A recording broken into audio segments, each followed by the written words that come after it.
संत Johan अध्याय 5 पद संख्या 31 से 47 में यीशु ख्रीस्त फरीसियों को संबोधित करते हुए सच्चे साक्ष्य और उनकी पहचान और सेविकाई को पहचानने की जरूरत पर जोर देते हैं। यीशु स्वयं मानते हैं कि उनकी साक्ष्य केवल मान्य नहीं होगी, अतः उनके पक्ष में अन्य लोगों का साक्ष्य भी मानना चाहिए, क्योंकि जोहन बपतिस्मा जलता और चमकता हुआ दीपक थी। उन्होंने मेरे विषय में साक्ष्य दी है। जर्दन नदी में बपतिस्मा लेते समय और रूपांतरण के समय पिता की उद्घोषणा उनके जीवन, उनके कार्य, उनके मिशन को परिभाषित करता है। फरीसी लोग धर्म ग्रंथ में हर बात को खोजते हैं, जैसे अनंत जीवन की कुंजी उनके पास है। सच्चा जीवन पिता से व्यक्तिगत संबंध से आता है, ना कि धर्म ग्रंथ के ज्ञान मात्र से आता है।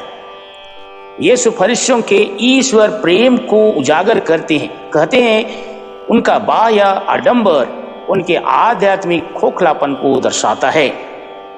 यदि वे मूसा पर विश्वास करते तो यीशु ख्रीस्त जो नबियों और विधान की पूर्णता है मानते, अपनाते। अंत में यीशु ख्रीस्त को फरीसियों का ना स्वीकार करना उनके अंधेपन को दर्शाता है। आइए एडी माँ से आज का सुसमाचार सुनते हैं। आज का सुसमाचार संत योहन अध्याय 5 पद संख्या 31 से 47। यदि मैं अपने विषय में सच देता हूँ तो मेरा सच मान्य नहीं है। कोई दूसरा मेरे विषय में सच देता है और मैं जानता हूँ कि वह मेरे विषय में जो सच देता है वह मान्य है। तुम लोगों ने योहन से पूछवाया और उसने सत्य के संबंध में सच दिया। मुझे किसी मनुष्य के सच की आवश्यकता नहीं। मैं यह इसलिए कहता हूँ कि तुम लोग मुक्ति पा सको। योहन एक जलता और चमकता हुआ दीपक था। उसकी ज्योति में थोड़ी देर तक आनंद मनाना तुम लोगों को अच्छा लगा, परंतु मुझे जो सच प्राप्त है वह योहन के सच से भी महान है। पिता ने जो कार्य मुझ पर पूरा करने को सौंपे हैं, जो कार्य मैं करता हूँ वही मेरे विषय में यह सच देते हैं कि मुझे पिता ने भेजा है। पिता ने भी जिसने मुझे भेजा मेरे विषय में सच दिया है। तुम लोगों ने ना तो कभी उसकी वाणी सुनी और ना उसका रूप ही देखा।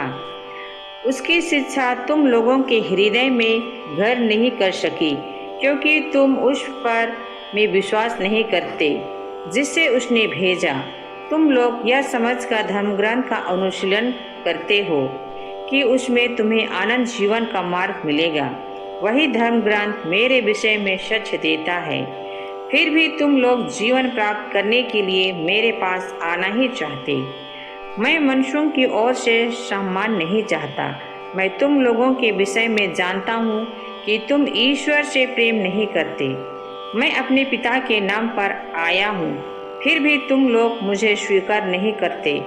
यदि कोई अपने ही नाम पर आए तो तुम लोग उसको स्वीकार करोगे।